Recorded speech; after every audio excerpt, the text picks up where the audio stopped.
Hello children, Jai Mataji. In our previous video, we've learned about story writing and formal letter writing. In this video, we'll learn about paragraph writing. First of all, let us understand what is a paragraph. ये paragraph होता क्या है? A paragraph is a group of sentences about one main idea. किसी एक idea को express करने के लिए जो कुछ सेंटेंस लिखे जाते हैं वो सारे सेंटेंस एक साथ लिखते हैं तो उसे कहते हैं paragraph. It can be short or long depending on if the topic or the idea you have been covering has been fully explored in that paragraph. अब ये पैराग्राफ छोटे भी हो सकते हैं और बड़े भी हो सकते हैं. कई बार कुछ टॉपिक ऐसे होते हैं जिन्हें कुछ लाइनों में लिखकर समझाना डिफ़िकल्ट होता है तो वो पैराग्राफ थोड़ा सा बड़ा हो जाता है.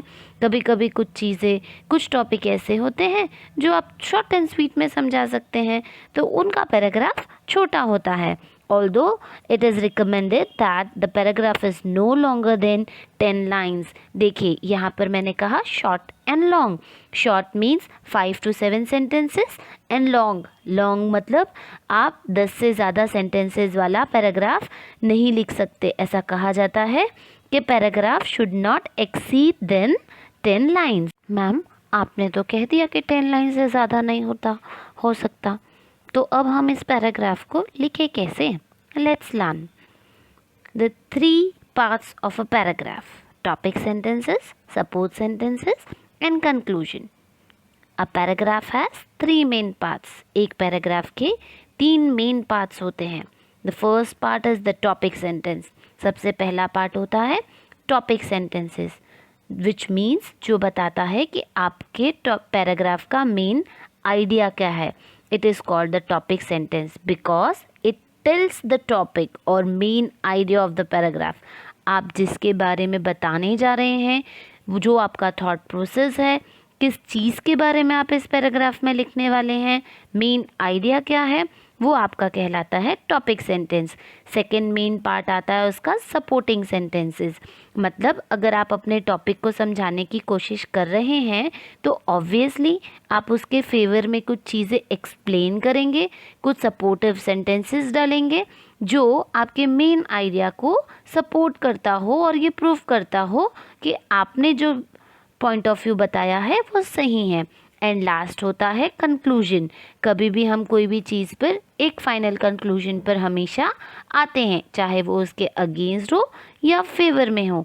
Now this is about 3 parts of paragraph. आप लिखेंगे जब आप पैराग्राफ लिखेंगे तो आप कौन सी चीज़ें ध्यान में रखेंगे. Let's learn about few steps how will you right the paragraph. सबसे पहला स्टेप है राइट एन आउटलाइन.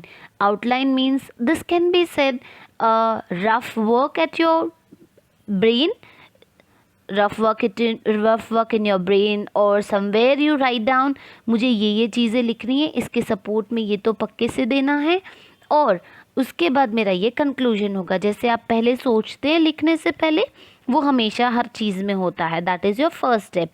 अब आपका राइटिंग स्टार्ट होता है. Second step right the topic sentence means आपका main topic.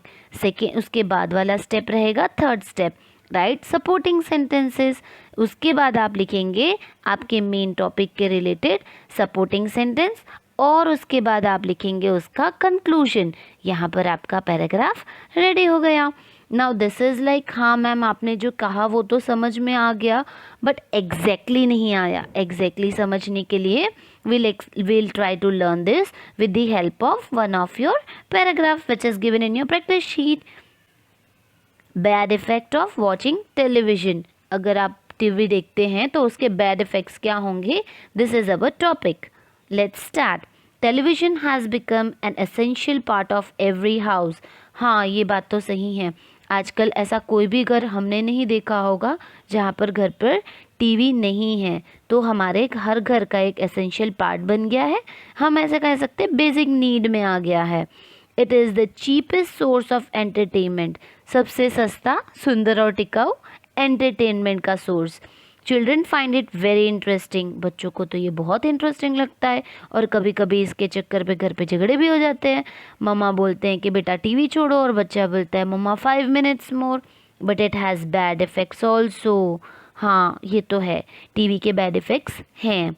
Seeing it for long hours harms the eyes. ज़्यादा देर तक टीवी देखना, स्क्रीन टाइम होना आपकी आंखों को ख़राब कर देता है। The students are left with less time to study. अब ज़्यादा देर अगर आप टीवी देख रहे हैं, अल्टीमेटली आपका पूरे दिन में 24 आवर्स में से दूसरी किसी चीज़ का टाइम कम हो रहा है, और मोस्टली बच्चे स्टडी टाइम उसके कारण कम दे पाते हैं स्टडी के लिए। सो देयर स्टडीज़ सफ़र। इसलिए अब आप जिस चीज़ में कम टाइम दोगे वो चीज़ सफ़र तो करेगी। Many program influence young minds in wrong way. कई बार ऐसा होता है कि कोई चीज़ें जो हम टीवी पर देखते हैं, उनके थॉट प्रोसेस और उनका आइडिया जो होता है वो कुछ और होता है, बट कई बार हम देखकर उनमें से कुछ गलत चीज़ें भी सीखते हैं, तो वो रॉन्ग माइंड सेट कर देता है। Foreign programs are not in good taste. The youth are easily attracted towards them. Let's accept this that अभी कुछ दिनों पहले मोदी जी ने भी कहा था लोकल को वोकल करो, बट कई फॉरेन प्रोग्राम्स ऐसे हैं जो बच्चे उनसे ज़्यादा अट्रैक्ट होते हैं और वो उनको अच्छा इमेज नहीं देता है। They forget their own age old culture. हम उनको फॉलो करने के चक्कर में या उनसे इतने अट्रैक्टेड हो जाते हैं कि हमारा खुद का कल्चर भूल गए हैं। Their lives are spoiled. So television should be watched under the guidance of elders. कभी भी कोई हमारे एल्डर जब हमारे साथ में होते हैं तब हमें टीवी देखना चाहिए। This was about explaining bad effects of watching television. चलिए, अब हमने जो पैराग्राफ लिखा है उसे हम कैसे पार्ट्स में डिवाइड करते हैं। सबसे पहले, television has become an essential part of every house. ये हमारा क्या हो गया, मेन टॉपिक है। Bad effect of watching television हमारा क्या है, मेन टॉपिक है। उसे सपोर्ट करते हुए आपने देखा हमने कुछ सेंटेंसेस लिखे। चीपेस्ट सोर्स है, फिर बच्चों को बहुत इंटरेस्टिंग लगता है, फिर उसके कुछ बैड इफ़ेक्ट्स हैं जिससे हम अपने ओल्ड कल्चर भूल जा रहे हैं और उससे बहुत ज़्यादा इन्फ्लुएंस हो जा रहे हैं। ये हमारा क्या हुआ, सपोर्टिंग सेंटेंसेस हुए। फिर हमने लास्ट में क्या कंक्लूजन दिया, television should be watched under the guidance of elders। कोई भी चीज़ अगर हम करते हैं उसके दोनों ही पहलू होते हैं, अच्छे और बुरे। उसमें से कितना अच्छा है और कितना बुरा है वो हमें पता होता है, हमें उसे कितने अच्छे से करना है वो भी हमें पता होना चाहिए। तो टीवी देखना is not wrong, but sometimes कुछ चीज़ें उसमें ऐसी आती है जो हमें देखकर इन्फ्लुएंस नहीं करनी चाहिए। Okay, बच्चे, this was about your paragraph writing. Now in your next section is about your grammar, which you have already learnt, and your textual exercises. Do read your question answers, your chapters, everything very properly and prepare well for your exams. All the best everyone.